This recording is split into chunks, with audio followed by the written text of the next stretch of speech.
तो दोस्तों इस बात से कोई इनकार नहीं कर सकता कि हम इंसानों की ये सबसे बुरी आदत है कि जब हम प्रकृति के खिलाफ कुछ करते हैं ना तो दुनिया में खुशियां मनाई जाती हैं। लोग कहते हैं हमने प्रकृति को जीत लिया, हमने आखिरकार प्रकृति को हरा दिया। लेकिन जब प्रकृति असल में अपना रौद्र रूप दिखाती है और इंसान को बताती है कि वो कितना बौना है प्रकृति के सामने, तो फिर हम इंसान रोने पीटने लगते हैं और अपनी गलतियों का, अपनी छेड़छाड़ का इल्जाम प्रकृति पर थोपते हैं कि यह तो प्राकृतिक दुर्घटना है, इसमें इंसान कुछ नहीं कर सकता। लेकिन असल बात ही होती है कि सब कुछ इंसान ही करता है, वो ही बैलेंस बिगाड़ता है। और इसका खामियाजा सबसे पहले हमें भारत में जोशीमठ में देखने को मिला। उसके बाद अब से एक हफ्ता पहले दुबई में देखने को मिला, जहां पर दुबई पिछले 25-30 सालों से आर्टिफिशियल तरीके से बारिश करवा रहा था केमिकल्स के जरिए। और उसका नतीजा ये है कि आज दुबई में पानी ही पानी है, लोगों के घरों में, दुकानों में, हर जगह बाढ़ आ रही है। जी हाँ, रेगिस्तान के बीचों बीच भयंकर बाढ़, उसका खामियाजा दुबई भुगत रहा है। लेकिन ये यहीं पर नहीं रुकने वाला। अब जो चीन में हुआ है उसके सामने तो जोशीमठ और दुबई एक बहुत ही छोटी चीज है। अगर आपको यकीन नहीं आता तो आप खुद ये वीडियो देख लीजिए, ये चीन से निकलकर सामने आ रही है। चीन में स्थिति ये है कि कम से कम 1 करोड़ लोगों को विस्थापित करना पड़ा है, यानी कि 1 करोड़ लोगों को अपने घर बार छोड़कर किसी दूसरी जगह शिफ्ट होना पड़ रहा है।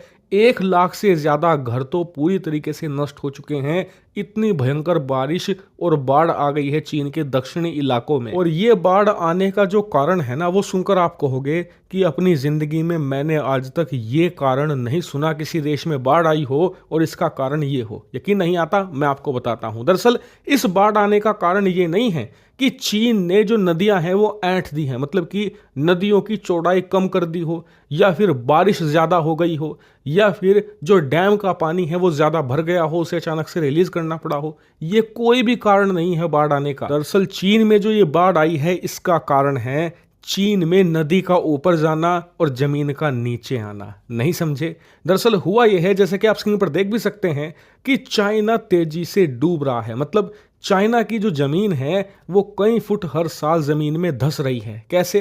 दरअसल चीन ने पिछले 25 से 30 सालों में अपने देश का जो ग्राउंड वाटर है, यानी कि जमीन के अंदर जो पानी होता है, उसे बहुत तेजी से निकाला है। उसका इस्तेमाल किया है उसने फर्टिलाइजर बनाने में, इसके अलावा केमिकल्स बनाने में, और जो सबसे ज्यादा इस्तेमाल हुआ है वो है टेक्सटाइल में, यानी कि कपड़ा उद्योग में। उसमें सबसे ज्यादा पानी वेस्ट होता है और इसके लिए चीन ने जमीनी पानी का दोहन किया। इससे हुआ ये कि जमीन तेजी से सूखती चली गई, खोखली होती चली गई, और उसके ऊपर सोने पर सुहागा ये हो गया कि उस सूखी और खोखली जमीन पर चीन ने नए नए शहरों का निर्माण कर दिया। दुबई, अमेरिका, लंदन, यूरोप, इन तमाम देशों के शहरों को हराने के लिए, अपने शहरों की चकाचौंध बढ़ाने के लिए इन्होंने ऐसी ऊंची ऊंची बिल्डिंगें खड़ी करनी शुरू कर दी जिनके बोझ तले पूरे के पूरे शहरों की जमीनें धंसती चली गई।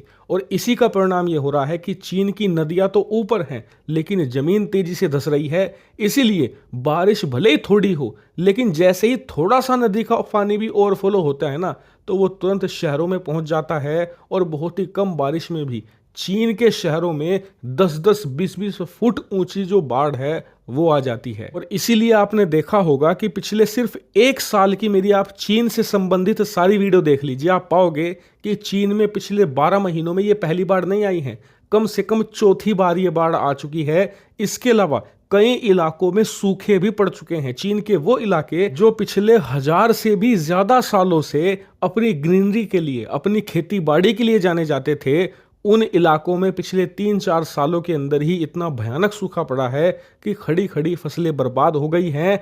जो किसान हैं वो अपनी जमीनें छोड़कर भाग रहे हैं। क्यों? क्योंकि ग्राउंड वाटर नाम की कोई चीज ही नहीं बची। इस वजह से किसानों को सिंचाई के लिए पानी नहीं मिल पाता। और उससे भी बड़ी त्रासदी तो ये है कि इन्होंने सबसे बड़ी मूर्खता ये करी कि अगर आप पानी को जमीन से निकालते भी हो ना, तो आप उसे आसानी से रिचार्ज कर सकते हो नदियों के जरिए। लेकिन इन्होंने नदियों को पानी को इस्तेमाल किया कंस्ट्रक्शन वर्क में, नदियों के पानी का इस्तेमाल किया अपनी इंडस्ट्री को बढ़ाने में, केमिकल्स बनाने में। यही कारण है कि नदियों का जो फ्लो था, जो पानी था, वो पिछले 2 दशकों में तेजी से कम होता चला गया।